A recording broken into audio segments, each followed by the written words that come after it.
Welcome to the 154th installment of Em Alejandro, your number one place for sports, cars, video games, fitness. If you're a man, you're here.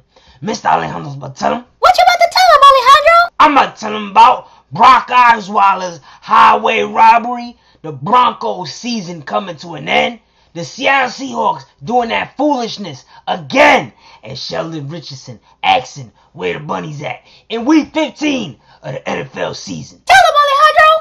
Tea drinkers, first let's start off with the recap from the Thursday night game because I saw something that just stood out to me, man. The Seattle Seahawks were going against the Los Angeles Rams. The Rams are grade A basura, and the Seahawks are a beastie team, so of course the Seahawks win this game. Nothing shocking there, but here's what shocked me. The Seattle Seahawks got on the 1 yard line, literally inches away from scoring a touchdown. First and goal, and what do? Instead of running the ball, they pass the ball. Why is this significant? A few seasons ago, they did that late in the Super Bowl, and they threw an interception, and they cost themselves a championship. So I'm looking at this like, wow, I can't believe this coaching staff decided to do this again. My man's the corner for the Seattle Seahawks. Richard Sherman got up in the face of head coach Pete Carroll and was like, hey yo, I'm not feeling this movement, man. I would definitely prefer when you get closer to the end zone, you run the football like a conventional team. You feel me? And you know the offensive coordinator, Darrell, Bevell, was not feeling that. He was barking at Sherman.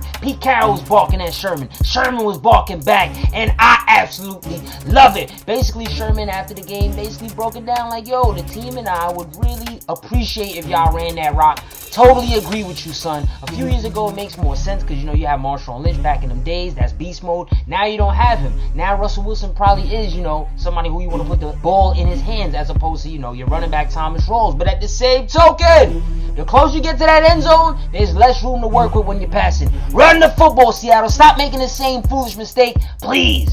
Now, I want to talk about the Houston Texans. They benched their quarterback, Brock Osweiler. He was playing like grade A basura, but it's highway robbery. Why? I'll tell you why. Because he got a big fat contract over the summer. How? Because he was on the Denver Broncos last season when they won the Super Bowl, and he did play some significant games during the regular season. However, that defense got him that sexy contract, so now to see him out here playing like grade A basura, making a beastie receiver like DeAndre Hopkins look irrelevant, and then getting benched for a bum by the name of Tom Savage and making Savage look like a savage? Come on, Brock Osweiler, you should be ashamed of yourself. And my man's Aqib Talib was right when he said Brock Osweiler owes some of his old teammates some bread. Now let's talk about my man's Aqib Talib, because him and his Denver Broncos just lost to the New England Patriots. It's a big loss. Now the Denver Broncos may not make it to the playoffs, and that's important because they have goon defense. With that defense, they definitely can win a championship.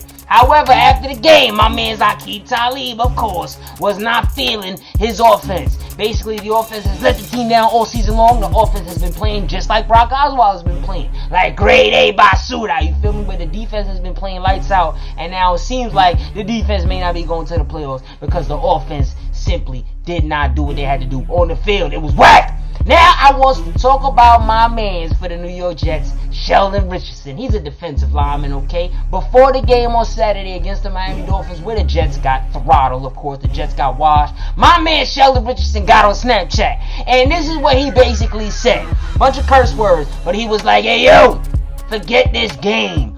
Where the bunny's at? And I was like, yo, Sheldon, A, this is probably why, you know, we losing games because of this mentality. And B, I was like, man, low key, my man Sheldon Richardson is a super goon. There you have it, folks. Mr. Alejandro's recap of week 15 in the NFL season. TA drinkers, what is the season looking like to you, man? At the end of the day, the AFC is looking like New England versus the Oakland Raiders. And the Raiders may win that, because the Pats don't have no Gronk. And the NFC is looking like the Cowboys versus either the Seahawks, and it makes me happy to say this, possibly my New York Giants. TA drinkers, what's it looking like, man? Who's going to be going to that Super Bowl? Tell them in the comments. Tell them. Tonight's bow tie is brought to you by Countess Mara. I look so good, so you better save her. Shout out to my mans, Craig Sager. Tune in for more sports, cars, video games, fitness, and all that. Follow at Em Alejandro to hear my immediate reaction to live sports events, or if you want to hear me cover a certain team or topic. Tell them, outro music!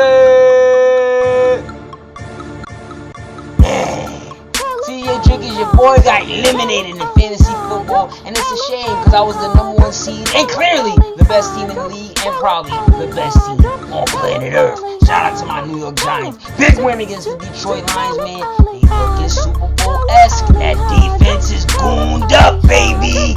Let's go.